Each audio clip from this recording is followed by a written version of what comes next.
Hey everyone, how's it going? David here.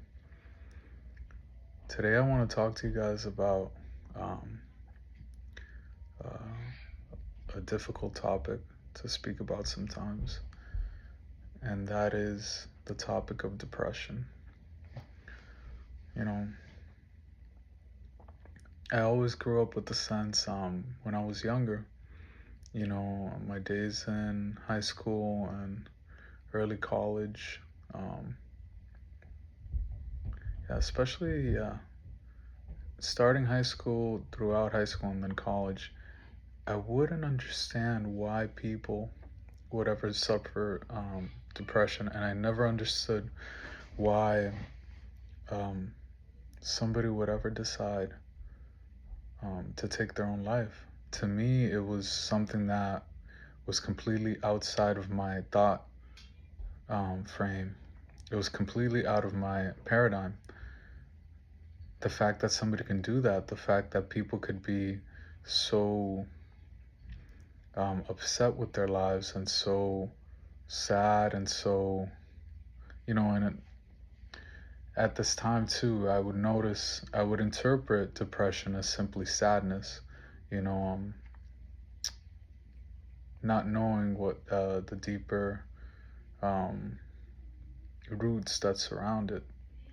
And so, because I was coming from a place of, having thankfully everything that I needed for my family, my parents, and having a relatively happy childhood and adolescence where um, the most I worried about was doing my homework, and other than that, spending time with my friends and enjoying life and learning. But, as you grow older, as you get more and more responsibilities, you start to see a little bit of what people were going through, the people that I knew. And so, for me, and I want to share with you guys a little bit of my journey with depression that I've, had. It's difficult to say because it's kind of it's a very personal topic, right? So um, it's difficult sometimes to find the words, but I feel like for me it has come in sort of bouts where I can be calm and at peace for a period of time, maybe a few weeks or a month, and then um, I can have 1 or 2 or 3 days where all I've wanted to do is watch TV and just literally sit on a couch or in bed and not want to get out of bed at all. And I feel like, especially over the past 2 years, as I was working on my master's degree, I noticed it happening more and more often. I mean, it would happen like once in a blue moon, once maybe every 6 months before that, and then in the past 2 years, it's happened more frequently. And I can tell that it has something to do with the amount of workload that I had working full time plus taking 2 classes. So I had pretty much no time and very little vacation time as well. So I feel like any free time that I had, Saturdays or Sundays, I would just want to literally stay at home, watch TV, sometimes well into the night. Um, and it sort of created a dysfunctional pattern for me, where I would do that in order to cope with the workload and the stress that I was going through. And in that sense, it created a sense of desperation in me, where that depression looked like a sense of giving myself time to do whatever the heck I wanted, even though it was bad for me, because I was so tightly wound doing everything else. And so I've slowly had to come had I've slowly had to come to the realization that this dysfunction is happening.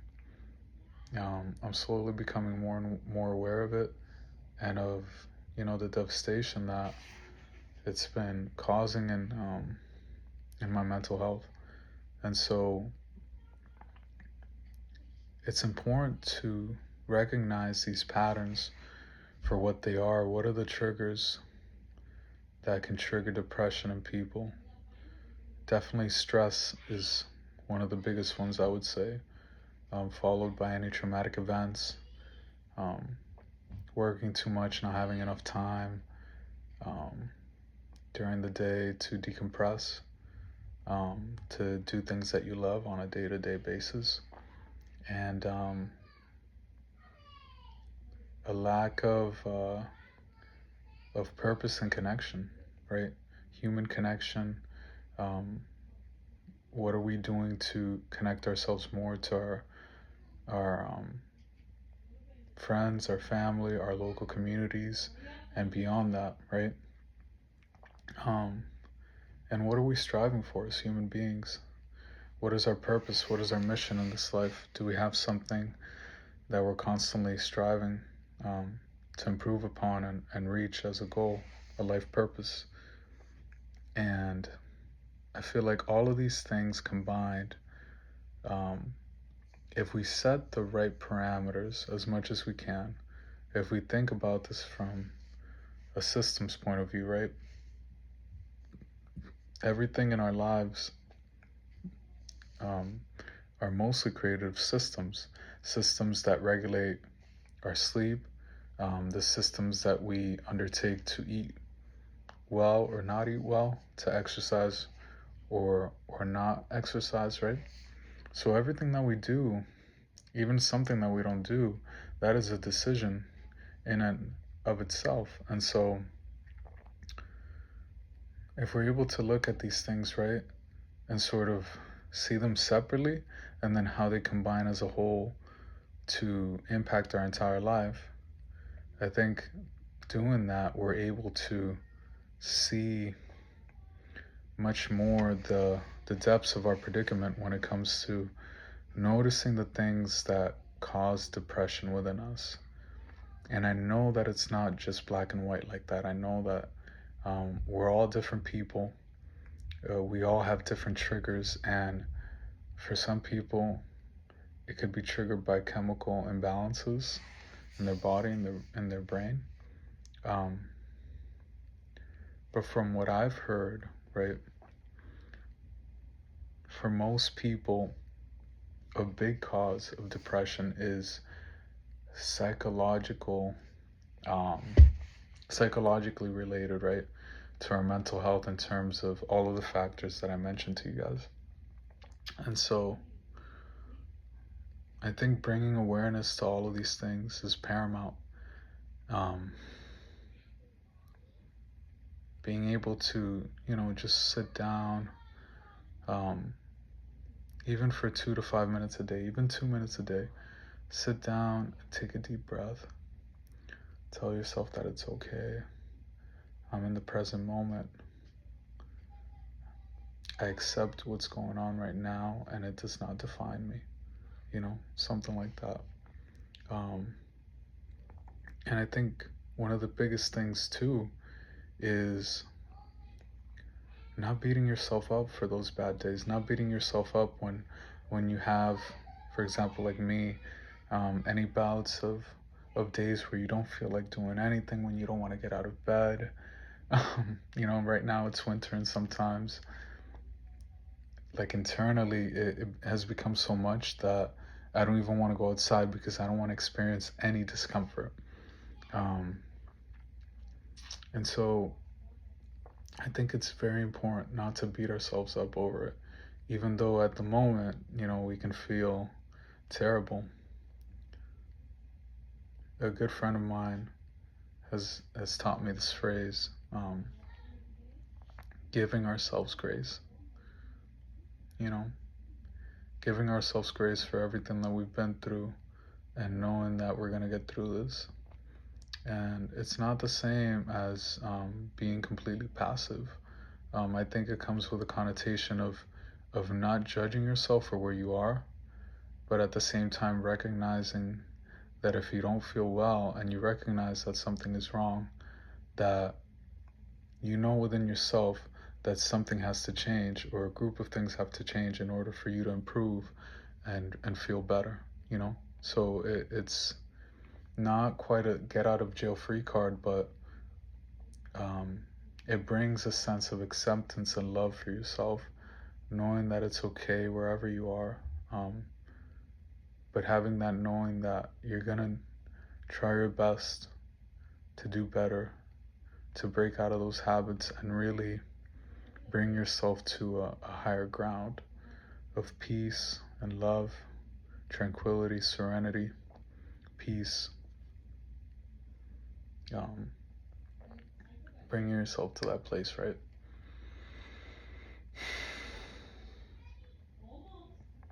And something else that um, I've known, like even when I felt terrible, if I push myself to do this, I know that it helps tremendously. There are a few things, but one of the main things is just being around other people, especially good friends and family, at least one, right? So getting together, with a group of friends, doing wholesome activities, like going for a walk or getting a nice bite out to eat, or just visiting, and having a nice conversation. Those things can work wonders in getting ourselves out of our heads, right? Out of our mental framework and bringing us to the present moment and creating awareness for us in terms of how we're feeling in the moment, and also creating finally a sense of separation between your thoughts, those negative things that are bothering you, that are perpetuating the sense of depression overall, and creating distance between that, um, so that you're able to see, and say, hey, you know, I'm not that depression. That depression may be happening um, in my current experience, but I am not that. And so you're able to separate yourself from it and ultimately see that that's not a permanent state for you. That in fact you can come out of it. It's something that webs and flows, and ultimately, um, it's a process where you can learn to ultimately, and right, the goal is to eliminate it completely or try to live as freely and wholeheartedly as you can without it, right? And I think that absolutely, I think a life without depression is absolutely possible.